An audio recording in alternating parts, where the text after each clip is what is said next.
Welcome to Donmar TV News Channel.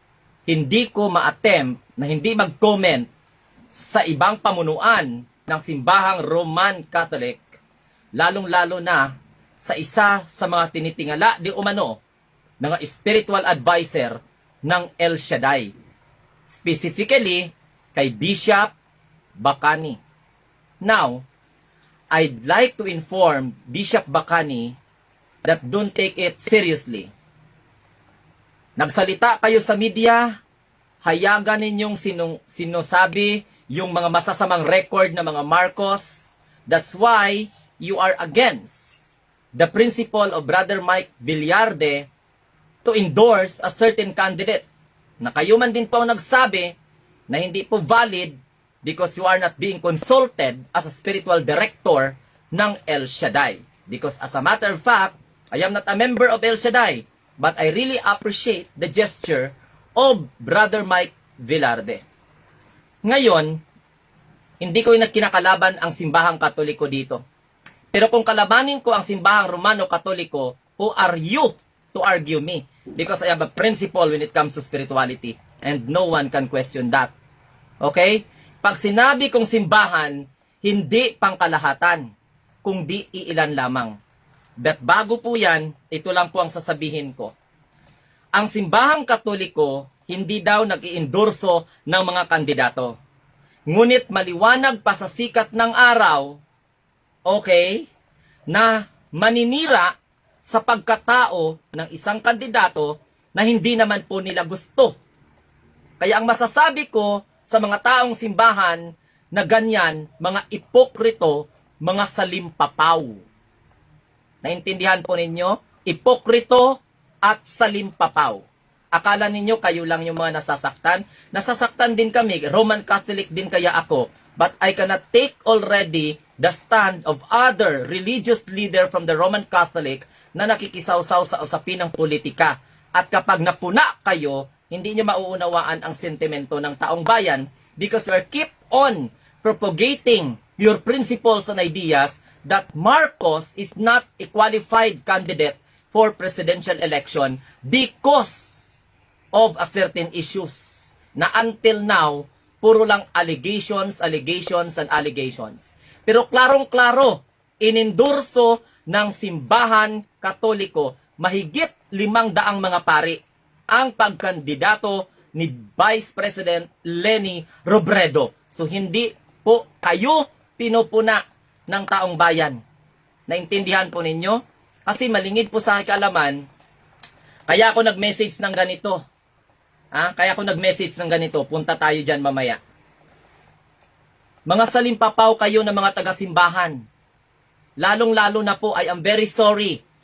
Retired Archbishop Bacani, considered as a spiritual advisor of El Shaddai.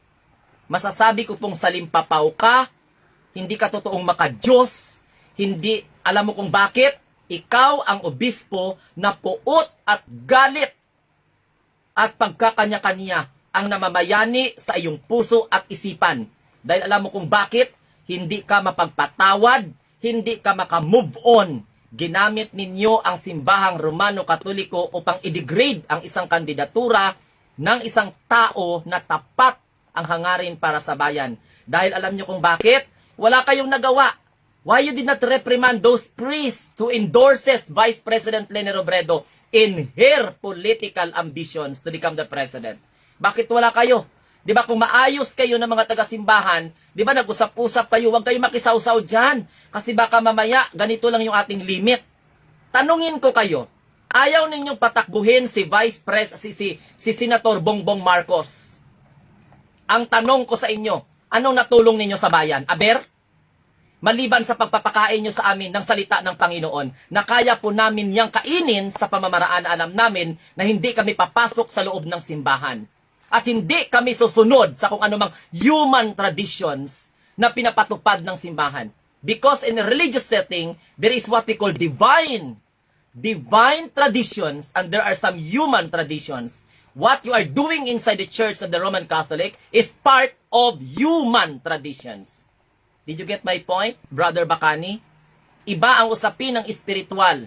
Iba ang usapin sa tinatawag na material. Nakikialam kayo sa politika, natural pagsabihan kayo ng mga tao. Hindi alam mo sa totoo lang ganito pa. Niyuyurakan lang ninyo ang espiritualidad ng simbahan. Maliwanag pa sa sikat ng araw na ayaw ng mga taga-simbahang Katoliko si BBM bilang Pangulo. Hindi man lahat, pero karamihan. Klarong-klaro po yan ha. Kaya ikaw man nag-comment na against ka sa prinsipyo ko, ipaliwanag ko sa iyo. Because grabe kaklaro yung aking sinasabi. Maliwanag pa sa sikat ng araw na ayaw ng mga taga-simbahang Katoliko si BBM bilang Pangulo. Hindi man lahat, pero karamihan.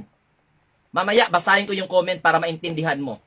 Pero salamat dahil may iilan na mga pari at madre na matino na hindi kayang hawakan ang kanilang mga prinsipyo ng mga dilawan. Sa live ko ngayon, papangaralan ko kayo sa taong simbahan because naging taong simbahan din ako na sumusuporta ko no sa kandidatura ni Vice President Leni Robredo na parang angat ang dating. Alam ninyo sa totoo lang, parang kulang na lang ang gagawin ninyo, isubo ninyo ang inyong mga gustong kandidato, hindi lang manalo si BBM.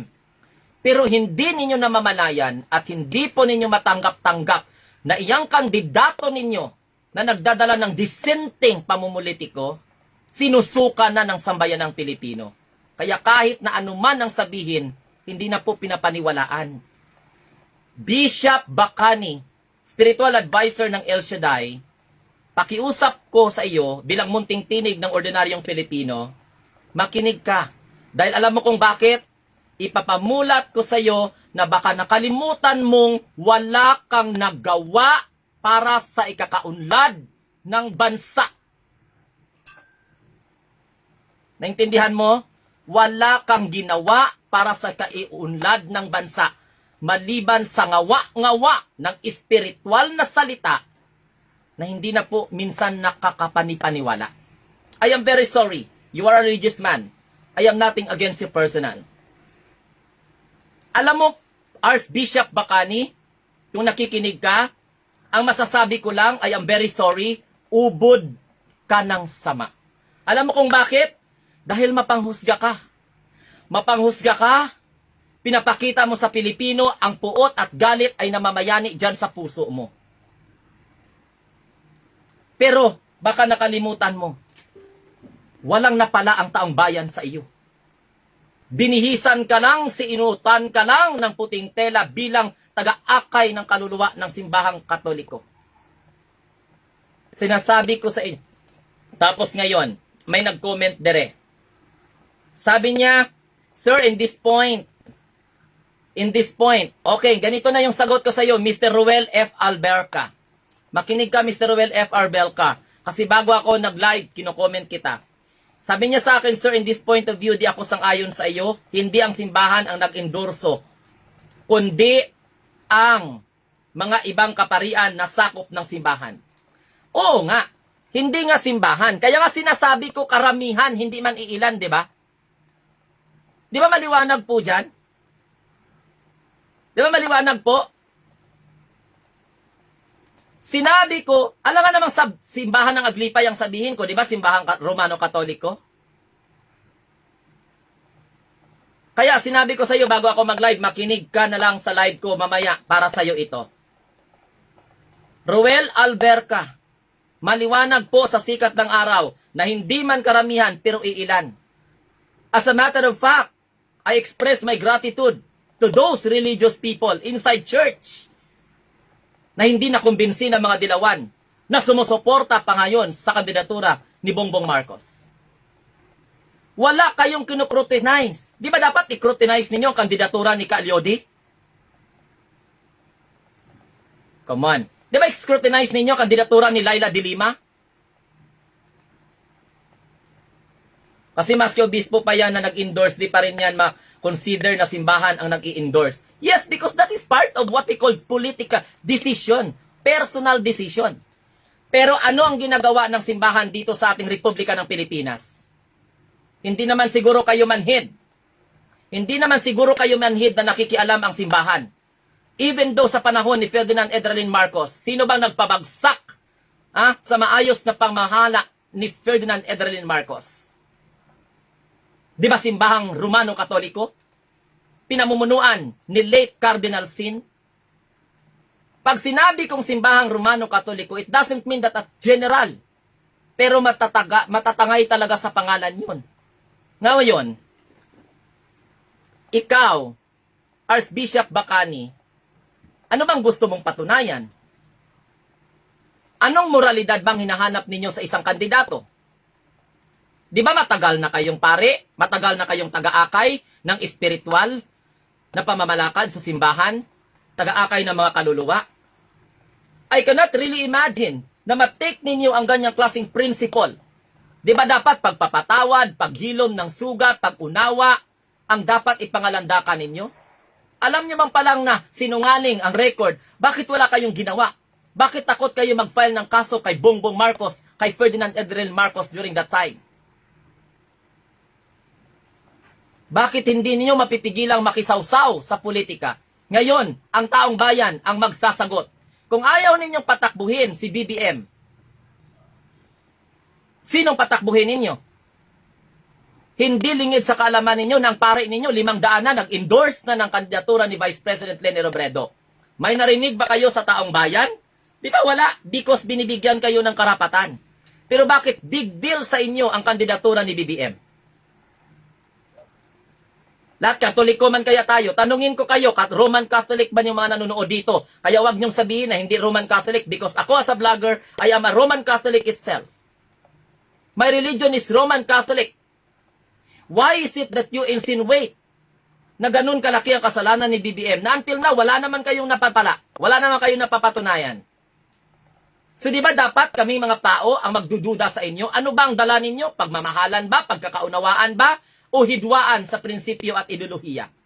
Bakit hindi nyo hahayaang tumakbo ang isang presidentiables na walang hinangad kundi ang makapaglingkod sa bayan? Katulad din ang hinahangad ni Vice President Leni Robredo na inendorso na ng 500 kaparian.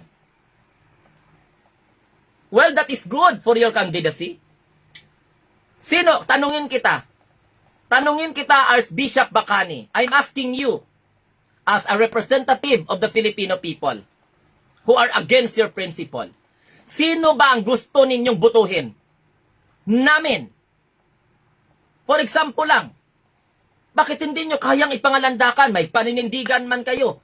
Kung may paninindigan kayo sa politika, humarap kayo sa media at ini-endorso ninyo ang inyong kandidato. Very clear. Sinabi mo, hindi nag-i-endorso ng kandidatura ng kahit na sinong kandidato ang simbahan. Pero anong ginagawa ng iba ninyo mga pare? Sermon dito, laglag dito sa pagkatao ni BBM. Is that fair? Kaya nga nasisira kayo eh. So ngayon, anong gagawin ninyo sa taong bayan? Halimbawa, kapag kinomentarhan kayo. Dahil kayo lang ang desente, kayo lang magaling, so ibig sabihin mga immoral, wala kaming alam sa kung ano ang aming gustong prinsipyo dahil taliwas kami sa prinsipyo ninyo. Now, ihayag ninyo, simbahang Romano Katoliko, retired Archbishop Bacani, because you are against sa ginawa ni Brother Mike Villarde na pagtaas ng kamay kay Bongbong at saka kay Inday Sara. Turuan ninyo mga Pilipino, sino ba ngayon ang gusto ninyong butuhin ng mga Pilipino? Di ba nagkaroon kayo ng information disseminations? Nagkaroon kayo ng tinatawag na pagpapaliwanag kung sino yung moral na kandidatura? Ang tanong, kinagat ba kayo? Pinaniniwalaan ba kayo? So forget BBM. Sino ngayon ang gusto ninyong mamuno sa bayan? Aber. Gusto ninyong mamuno sa simbahan ang ini-endorso ng mga makakaliwang grupo? Anong gustuhin niyo sa Pilipinas? Gawin nyong lutang ang Republika ng Pilipinas? Huwag nyo kaming idamay sa kabubuhan ninyo. Huwag nyo kaming idamay sa lutangan ng mga utak ninyo. Anong kinakatakutan ninyong maupo si Bongbong Marcos sa pagkapangulo? May kasalanan kayo? Every time na lang election, makisawsaw kayo. Bakit nung panahon ng Vice President si Bongbong Marcos, inendorso ng El Shaddai, bakit wala kayong reklamo? Ngayong presidente na ang pinatakbuhan ni Bongbong Marcos, parang takot kayo? Panoorin nyo taong bayan ng interview. Ang interview ni retired Archbishop Bacani. No, ang sinasabing spiritual advisor ni Brother Mike Villarde ng El Shaddai. That is not fair, Father. That's not fair. Hindi ko nakita sa simbahang Romano Katoliko na turuan yung tao kung ano ang napupusuan ninyo. Mamili kayo ng kandidato na ganito-ganito. Pero bakit hayagan kayong nadismaya at hayagan ninyong hindi po pinapaporma si BBM? Pero tingnan ninyo, formado pa rin sa mga Pilipinong nagmamahal. Mulat na kami. Ako lang nga ang nagsasalita eh. Butuin ko si Bongbong Marcos, who are you? No?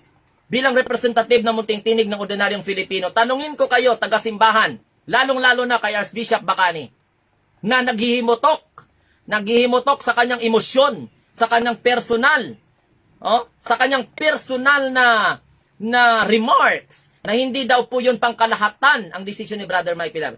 Bakit? Anong tingin mo? Archbishop Bacani, retired Archbishop Bacani, madidiktahan ba ang mga membro ng El Shaddai? Ganon ba ang tingin ninyo sa mga membro ng El Shaddai? Porket itinaas ngayon ni Brother Mike Villarde ang kamay ni BBM at ang kamay ni Inday Sara, ngayon magdidissenting opinion kayo? Hindi yun command vote. Napupusuan nyo ni Brother Mike Villarde, natural. May discernment yun. Spiritual advisor ka. Bakit kinukontra mo? Ang pagkakaalam ko, ang ginagawa ni Brother Mike Villarde, kasi nakamanman ako sa El Shaddai, bawat action niya, because that is output of discernment. Ngayon, diniscern niya in his personal choice. Tinaas niyang kamay ni BBM, itaas ng kamay ni Sara. Ngayon, anong problema, Bishop Bacani? Gusto ninyo ang kamay lang ni Vice President Lene Robredo? Bakit wala kayong reklamo sa mga pare na nag-endorse kay Vice President Lene Robredo? Pumunta siya sa Aklan. Pumunta siya sa bawat simbahan. Bakit hindi kayo nagsasabi? Bakit? Anong tingin ninyo kay Vice President Lene Robredo? Malinis na kandidato? Ano siya, anghel? I want you to share this live so that the people of the church can understand. Tanungin ko kayo, haharangan ninyo ang kandidatura ng isang tao na kahit na hindi pa nakaupo sa pwesto, tumutulong na? Kayong mga taga-simbahan, specifically Roman Catholic Church leadership, what had you done in the country to alleviate poverty, to solve armed conflict in this country? That's why I am asking the Roman Catholic leadership, what had you done? Para mapaangat ang kabuhayan ng mga Pilipino. Ano ang inyong nagawa para wakasan ang problema sa West Philippine Sea? Ano ang inyong kayang gawin na mapaangat ang sistema ng edukasyon sa Pilipinas? Ano ang inyong kayang gawin para hindi maghirap ang 100 million Filipinos? Ano ang inyong gawin para magiging first world country ang Pilipinas? Saan ninyo dinadala ang prinsipyo ninyong espiritual? Wala akong nakitang pagmamahal sa inyo. Alam nyo kung bakit? Pintas kayo ng pintas. Magaling kayong magsalita para lang masira ang pagkatao ng isang kandidatong ayaw ninyo. Oo nga, hindi nga kayo nag-iendorso bilang simbahan. Pero what are your disciplinary action doon sa 500 mga pare na hayagang sinusuportahan ang kandidatura ni BP Leni? So ibig sabihin kaming mga Pilipino na hindi magboto sa kandidato na sinusuportahan ng ilang tao sa simbahan, demonyo sa lipunan? Immoral sa lipunan? Magnanakaw sa lipunan? Sinungaling? Is that what you are trying to portray as Bishop Bacani? Kaya ako bilang ordinaryong tao, and you cannot say that I don't have any idea about the inside the church. Because I am a church servant when I was young. I served almost 10 years sa simbahan. 8 to 10 years. Diba? Anong kaya niyong ipagmalaki sa aming mga Pilipino? Diba dapat ang gusto kong marinig sa pamunuan ng simbahan, kahit retirement o hindi, religious sector, anong dapat ang gawin ninyo sa mga Pilipino? Malapit na ang halalan. Ano man ang inyong maging desisyon kung sino ang gusto ninyong mamuno sa ating bayan, pag-isipan ninyong mabuti, pag-aralan ninyong mabuti, magpanalangin kayong mabuti.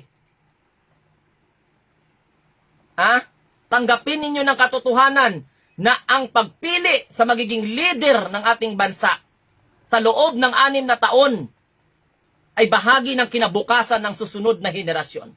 Di ba dapat ganun ang inyong ipangalandakan? Why you keep on commenting your grievances to the Marcoses?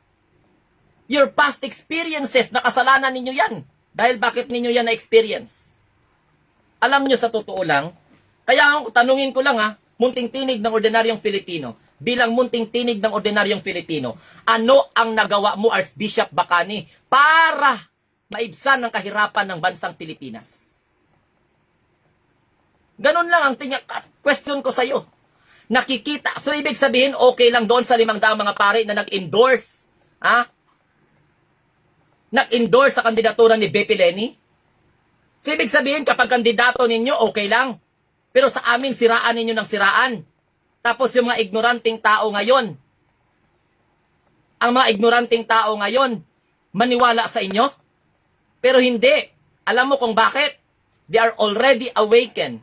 Gising na sila sa katotohanan na kayong mga taong simbahan ang nagpapaikot sa ibang mga leader ng gobyernong ito. Alam mo sa totoo lang, Bishop Bacani, I am a Roman Catholic believers. My religion is Roman Catholic. Pero hindi ko kayang gawin yung mga ginagawa ninyo.